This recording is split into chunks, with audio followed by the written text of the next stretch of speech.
It's your boy, Thee BlackAnglosaxon, your favorite political scientist. May not be your favorite, but I'm here today again with another episode of From the Hood to the Hill. Today we are going to be talking about DC Home Rule and how DC Council has created yet another opportunity for Donald Trump and his minions to come in and take away DC Home Rule.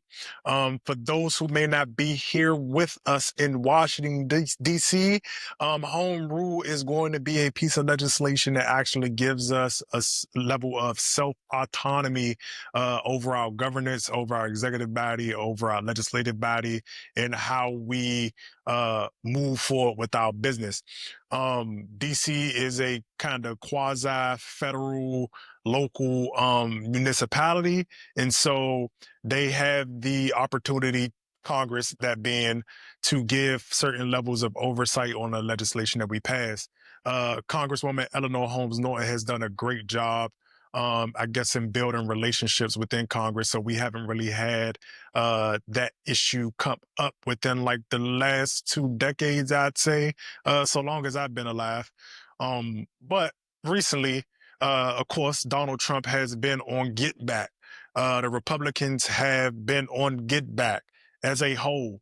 And so from the removal of the Black Lives Matter and everything else that has transpired, this is just yet another episode in this debacle of the onslaught attack of DC. Now, I'm here today to talk about the lack of political strategy when it comes to navigating these issues.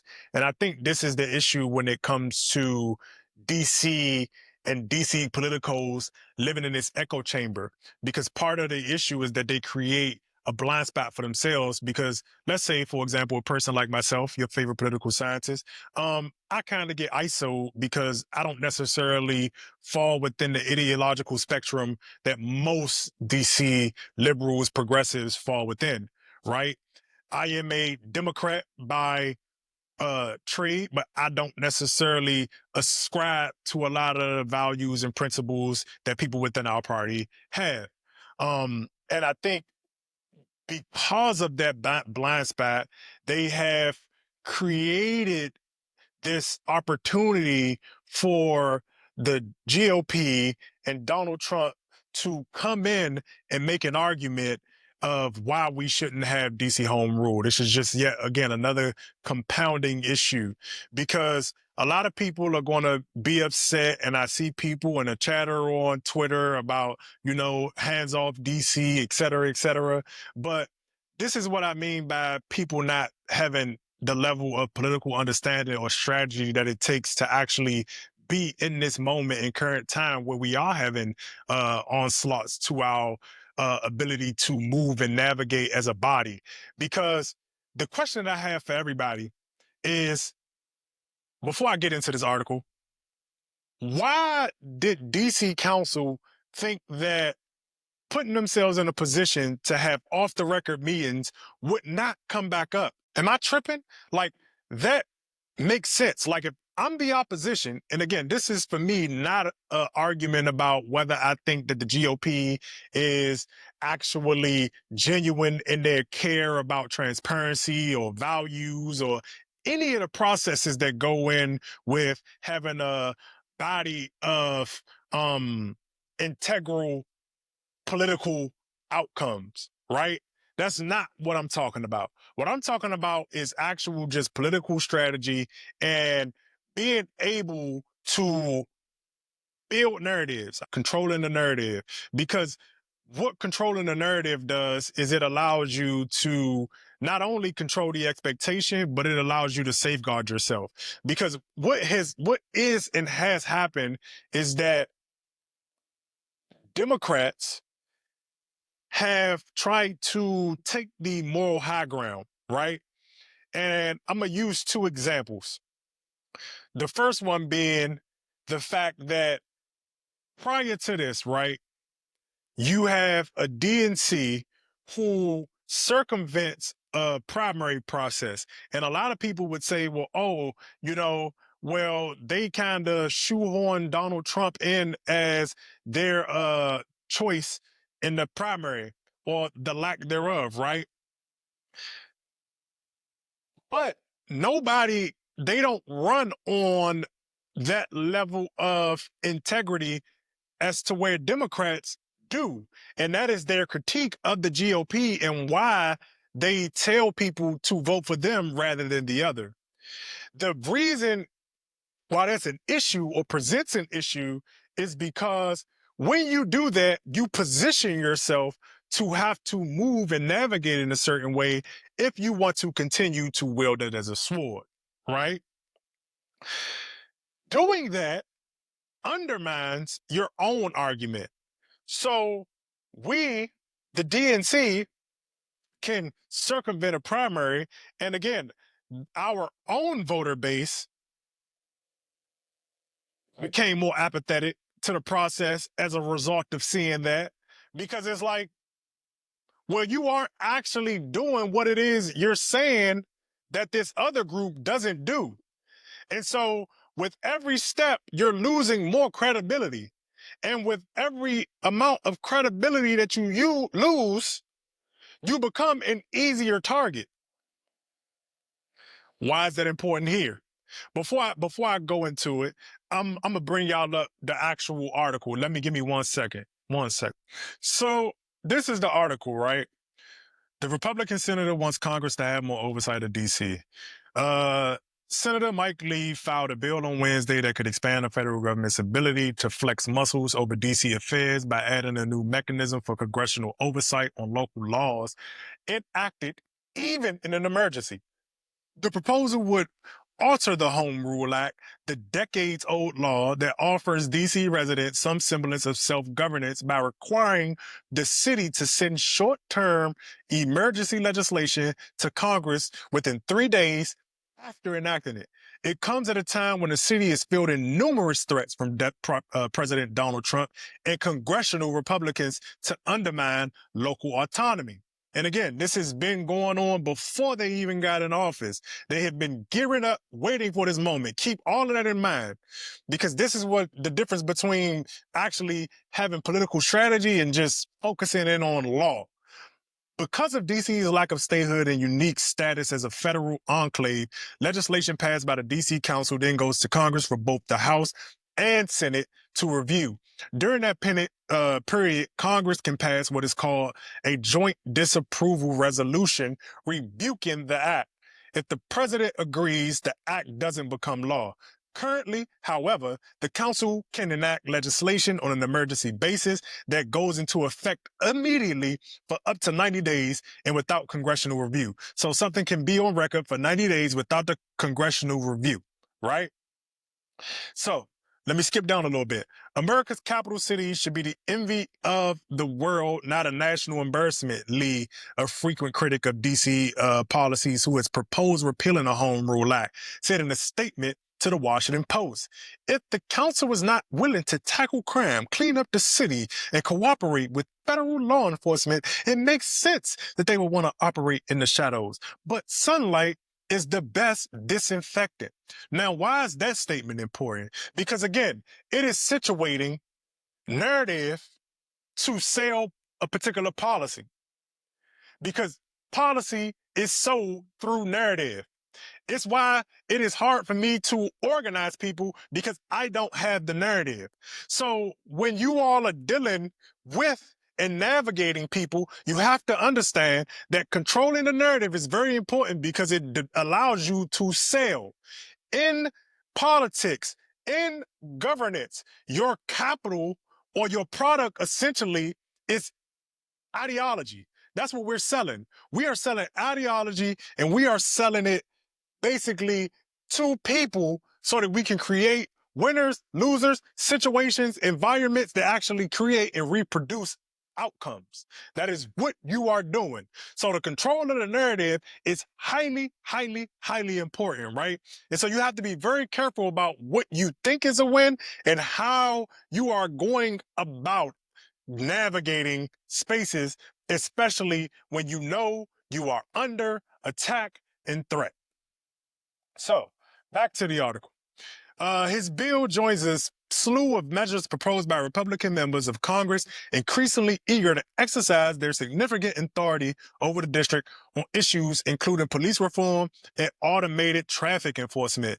The prospects of Lee's bill making it to Trump desk are unclear. If this actually got enacted, it would be truly damaging to district's ability to govern.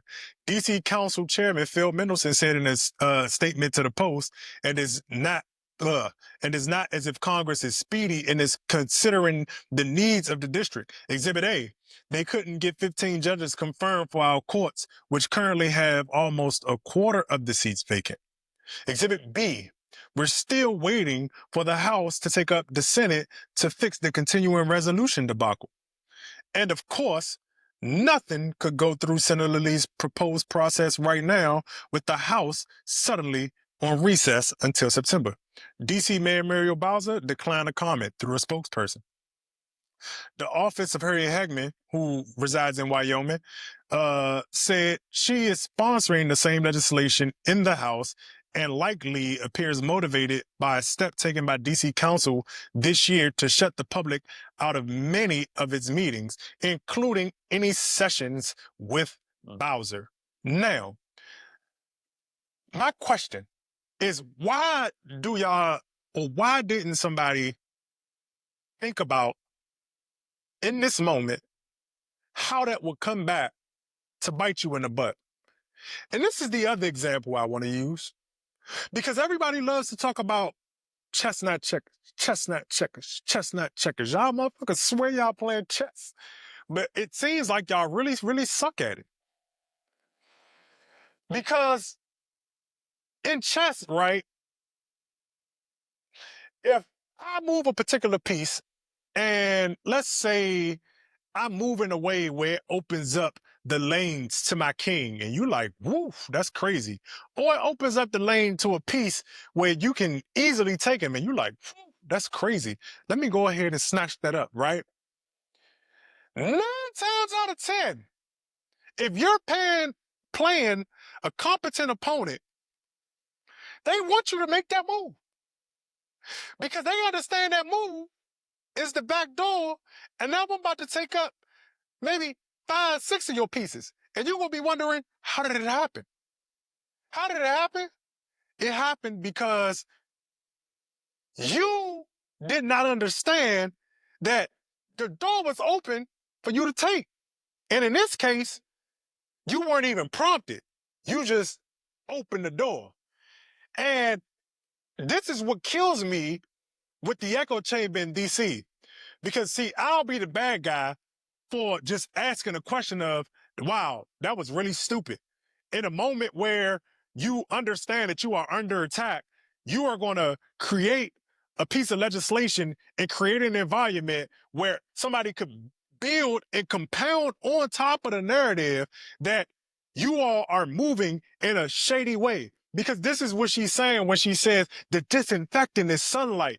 And again, by no way get it confused that I think that the Republican Party or the GOP cares about transparency, cares about integrity, cares about any of these things that actually go into the democratic process.